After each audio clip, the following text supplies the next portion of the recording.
welcome back to BBPN online classes, and we were discussing about the standard electron potential and standard electron potential हमने calculation के लिए बात करी थी कि जो स्टैंडर्ड इलेक्ट्रोड पोटेंशियल किसी भी मेटल के लिए जब हम कैलकुलेट करते हैं तो सबसे पहले हमें रेफरेंस इलेक्ट्रोड लेना होता है। और रेफरेंस इलेक्ट्रोड हम कौन सा लेते हैं? रेफरेंस इलेक्ट्रोड लेना होता है हमें। और रेफरेंस इलेक्ट्रोड हम किसका लेते हैं? हाइड्रोजन इलेक्ट्रोड, जिसको हम क्या बोलते हैं? Standard hydrogen electrode. क्या बोलते हैं हम इसको? Standard hydrogen electrode. ठीक है। और इसे हमने SHE भी कहा था। क्या कहा था इसको हमने? SHE। तो देखिए, रेफरेंस इलेक्ट्रॉन हाइड्रोजन का ही हम क्यों लेते हैं? क्योंकि इसका इलेक्ट्रोड पोटेंशियल हमने क्या माना है? जो हमने E नॉट सेल जो SHE माना है वो कितना माना है हमने? 0। ठीक है। तो इसलिए हम इसी को as a reference electrode use में कर लेते हैं ताकि हमारी जो कैलकुलेशन है वो इजियर हो जाए।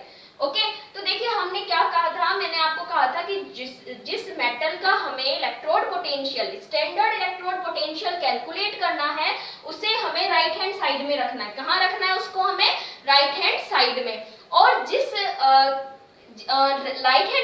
लेफ्ट हैंड साइड में हमें रखना है स्टैंडर्ड हाइड्रोजन इलेक्ट्रोड।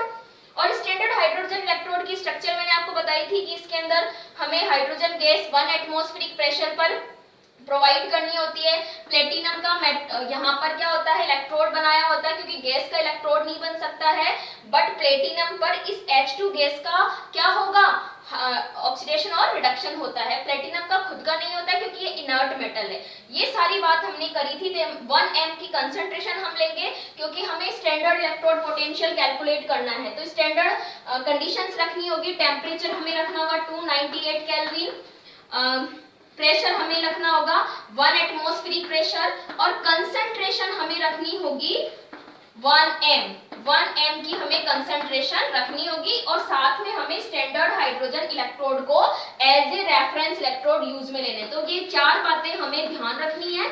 और इन चारों से ही हमें किसी भी अदर मेटल के लिए स्टैंडर्ड इलेक्ट्रोड पोटेंशियल या अदर हाफ सेल के लिए हम SRP निकाल सकते हैं। इलेक्ट्रोड पोटेंशियल को हम रिडक्शन पोटेंशियल भी बोलते हैं, सेम थिंग है। अब देखिए, इसको हमने रिडक्शन पोटेंशियल क्यों बोला है? क्योंकि हमें पता है हम इसको एज ए कैथोड रखेंगे हमेशा।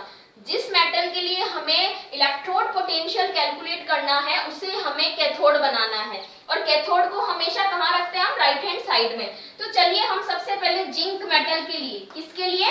जिंक मेटल के लिए SRP कैलकुलेट करते हैं। क्या कैलकुलेट करते हैं? Standard reduction potential. तो हमें जिंक को कहाँ रखना है? कैथोड बनाना है। जिंक को हमें क्या बनाना है? कैथोड बना के चलना है। ठीक है। हमें अपने आप बनाना है कैथोड।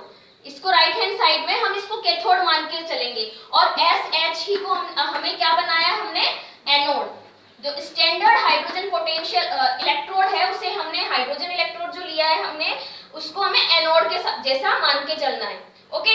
अब होता क्या है? जैसे यहाँ पर हम क्या लेंगे? ZnSO4 का सॉल्यूशन, वो भी किसमें? 1m में, क्योंकि स्टैंडर्ड कंडीशंस हमें अप्लाई करनी है। ओके। अब जैसे ही रिएक्शन होती है एनोड कैथोड पर तो क्या होगा? यहाँ पर दोनों इलेक्ट्रोड में पोटेंशियल क्रिएट होगा। तो because of the difference of electrode potential, यहाँ जो वोल्टमीटर है, जो पोटेंशियोमीटर है, उसमें कुछ ना कुछ क्या आता है? डिफ्लेक्शन आएगा। और उस डिफ्लेक्शन की वजह से जो निडल है वो कुछ 0 से डिफ्लेक्ट हो जाती है, या तो राइट हैंड साइड या लेफ्ट हैंड साइड में। तो मान लीजिए डिफ्लेक्शन हो गया और हमें यहाँ से रीडिंग मिलेगी। यहाँ से हमें क्या मिलेगा? पोटेंशियल। क्या मिलेगा हमें? यहाँ से पोटेंशियल मिलेगा। ठीक है। अब हमें इस मेटल के लिए electrode potential, standard reduction potential calculate करना है। तो मैंने आपको बताया था कि स्टैंडर्ड कंडीशन पे हमें E नोट लगाना है ऊपर की तरफ। और हम कैसे लिखते हैं? क्योंकि हमारे लिए जो ये आंसर यहाँ पर जो हमें पोटेंशियल डिफरेंस मिला है, मीन्स जो यहाँ पर हमें पोटेंशियल मिला है वो सेल का पोटेंशियल होता है। वो EMF होता है सेल का। क्या होता है वो? सेल के लिए EMF। ठीक है। तो हम ऐसे भी लिख सकते हैं EMF ऑफ सेल। ठीक है। तो क्योंकि ये स्टैंडर्ड कंडीशन में है इसलिए मैंने नोट लगाया है। तो E सेल भी हम लिख सकते हैं इसको, E नोट सेल। अब देखिए देखिए हमें क्या करना है, हमने फॉर्मूला मैंने आपको बताया था cathode minus anode, it means क्या बताया था मैंने, राइट हैंड साइड से हमें लेफ्ट हैंड साइड को माइनस करना, या तो आप ऐसे लिख दो इसको, या आप इसे ऐसे भी लिख सकते हो ई कैथोड माइनस एनोड। ओके, क्योंकि हमें स्टैंडर्ड कंडीशन गिवन है इसलिए हमें नोट लगाना है। ओके, अब यहाँ देखिए वोल्टमीटर में हमें आंसर मिलता है जिंक के लिए, यहाँ जो हमें रीडिंग मिलती है वो मिलती है हमें -0.76। ओके, और ई कैथोड हमें कैलकुलेट करना है, ई एनोड, एनोड का इलेक्ट्रोड पोटेंशियल हमें पता है वो कितना होता है, 0 होता है, तो हम यहाँ पे क्या रख देंगे 0, देन ई कैथोड, यानी कि कैथोड पे क्या है, जिंक है, और जिंक का हम क्या करा रहे हैं, रिडक्शन करा रहे हैं, तो रिडक्शन कैसे होगा, जिंक 2+ और जिंक, हम इस तरीके से इलेक्ट्रोड्स को रखते हैं, क्योंकि हमने इसको कैथोड मान के चल रहे हैं, कैथोड पे रिडक्शन होता है, तो देखिए मैंने रिडक्शन कराया है, जिंक 2+ को मैंने किस में चेंज करा है, जिंक में चेंज करा है। ठीक है, तो जो आंसर आता है वही आंसर क्या होगा, उस मेटल का इलेक्ट्रोड पोटेंशियल होगा। Is it clear? चलिए नेक्स्ट एग्जांपल लेते हैं। अब की बार हम एग्जांपल लेते हैं, मैंने यहाँ पर जिंक की जगह क्या रख लिया है, कॉपर रख लिया है, क्या लगा दिया है मैंने कैथोड पे, कॉपर की मेटल, और कॉपर सल्फेट का ही हम क्या लेंगे, सॉल्यूशन लेंगे, और हमें कंसंट्रेशन 1 mg ही रखनी है, क्योंकि हम एसआरपी कैलकुलेट कर रहे हैं, स्टैंडर्ड रिडक्शन पोटेंशियल कैलकुलेट कर रहे हैं, फॉर्मूला अपना यही रहेगा एज इट इज। ठीक है, लेकिन यहाँ पर अब की बार आंसर आता है कुछ अलग। ठीक है, और आंसर आता है हमारे पास में 0.34, क्या आंसर आता है हमारे पास में 0.34, और यहाँ पे क्योंकि हमने किसका कैलकुलेट कर रहे हैं, हम कॉपर के लिए, तो कॉपर, यहाँ पे कॉपर का हम रिडक्शन शो करेंगे, कॉपर इलेक्ट्रोड बनाएंगे, जिसको हम इस तरीके से रिप्रेजेंट करते हैं, E0 कॉपर 2+, फिर एक सीधा स्लैश लगाते हैं, फिर कॉपर, यानी कॉपर 2+ कॉपर में रिड्यूस हुआ है।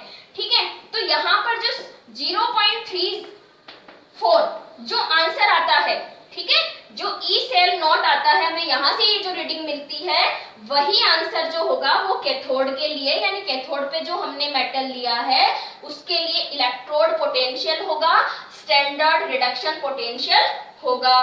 क्लियर, समझ आया आपको?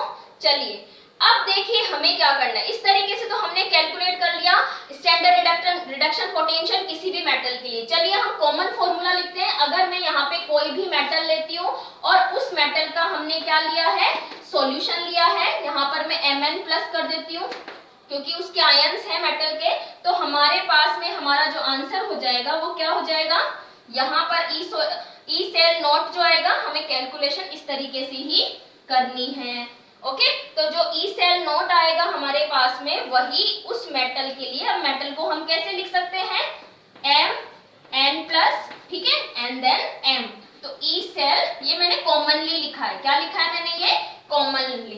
तो स्टैंडर्ड रिडक्शन पोटेंशियल जब हम कैलकुलेट करते हैं और रेफरेंस इलेक्ट्रोड हम SHE ले रहे हैं, यानी स्टैंडर्ड हाइड्रोजन पोटेंशियल ले रहे हैं, तो लेफ्ट 0 हो जाएगा। ठीक है, और 0 होने के बाद में जो यहाँ पे हमें जो रीडिंग मिलेगी वही उस मेटल का इलेक्ट्रोड पोटेंशियल होगा। क्लियर? नेक्स्ट वीडियो में हम एक सेल का EMF कैलकुलेट करते हैं। Okay, thank you.